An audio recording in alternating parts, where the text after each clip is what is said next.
Alors, l'importation du logo. Je vais verrouiller mon calque texte, je vais mettre sur le calque logo et je vais faire fichier importer. Et je vais aller chercher tout ça dans mes documents, ici. Ici, 5K, Illustrator. Hop. Ici, le logo, il est là. J'importe. Je fais un petit cliquer glisser, comme ceci. Voilà. Alors voilà, la petite croix pour montrer qu'il n'est pas incorporé. On n'oublie surtout pas d'aller.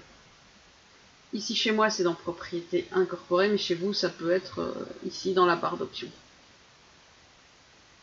Alors, on le déplace, on essaie de lui donner la bonne taille. Je maintiens toujours la touche Shift pour ne pas déformer mon objet, parce qu'ici je ne souhaite pas le déformer.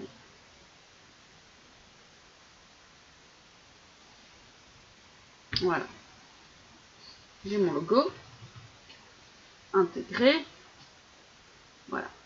J'enregistre. Ok. Donc ici j'ai mon repère. Et vous voyez que je peux pas le bouger. J'avais envie de l'enlever, enfin de l'effacer. Mais en fait il est sur le calque texte, donc je dois déverrouiller le calque texte. Je me souviens que je l'avais dessiné là-dessus, enfin tracé là-dessus. Donc je le sélectionne, il devient bleu foncé. Je peux appuyer hop sur Delete. Delete la touche du clavier. Et je peux reverrouiller. Non, je voulais pas verrouiller en fait. Je voulais sélectionner le texte et le vectoriser, puisque je l'avais fait, je l'avais annulé tout à l'heure. Donc je vais vectoriser. Voilà, donc tout mon texte est vectorisé. Je vais enlever ça. Voilà. Et je vais remettre le fond. Donc ce que j'ai fait, je peux verrouiller maintenant mon calque. Ce que j'ai fait, c'est que j'ai masqué mon modèle et j'ai activé tous mes calques. Voilà. Donc j'ai ma couverture qui est terminée, prête à l'emploi. Je vais maintenant faire fichier enregistré sous. Et je vais ici, voilà, chouchou. Et comme j'ai vectorisé le texte, je vais l'appeler vecto. Et comme ça, je sais très bien lequel est éditable, c'est-à-dire sur lequel je peux modifier la typo avec l'outil texte. Donc l'autre, et celui-ci, je ne pourrais pas. Parce que quand vous rendez un fichier à un prof, il n'a pas forcément la typo.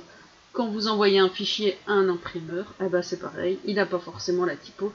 Donc les fichiers qu'on envoie à quelqu'un, on le vectorise toujours au niveau de la typo. Ok, alors on va faire maintenant, encore une fois la manip, enregistrer sous. Et on va faire un PDF. Voilà. En général, c'est le fichier qu'on envoie à l'imprimeur, le PDF. Enregistré. Ici, moi je vais faire le PDF. Ouais, je vais mettre X4. Ouais. En fait, ce sont des normes hein, pour l'imprimeur, pour l'impression. Et on va dire, plus vous montez dans les chiffres ici, plus le PDF va supporter soit des transparences, des choses comme ça, des effets. Il sera plus conforme aux évolutions. Alors, je vais rien changer ici. Image, bitmap, couleur, j'en ai une, ouais. Le logo. 300. Ok, 300 pixels par pouce, oui. L'échantillonnage.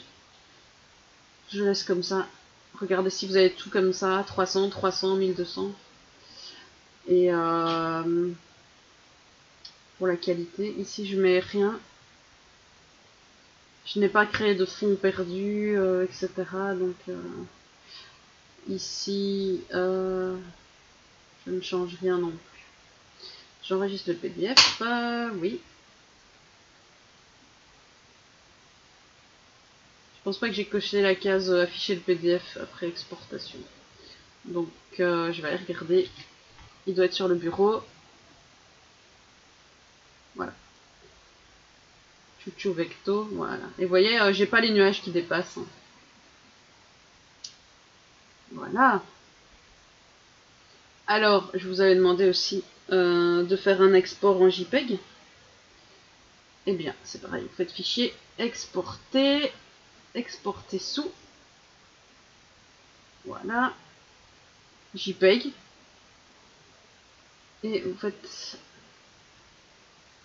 Si vous... Ça, c'est quand vous utilisez plusieurs plans de travail. Ici, on n'en a qu'un, donc... de toute façon, ça ne change rien. Alors, on exporte en RVB, qualité maximum, la résolution 300, ok, j'ai une bonne résolution pour l'impression. Et je vais voir sur le bureau.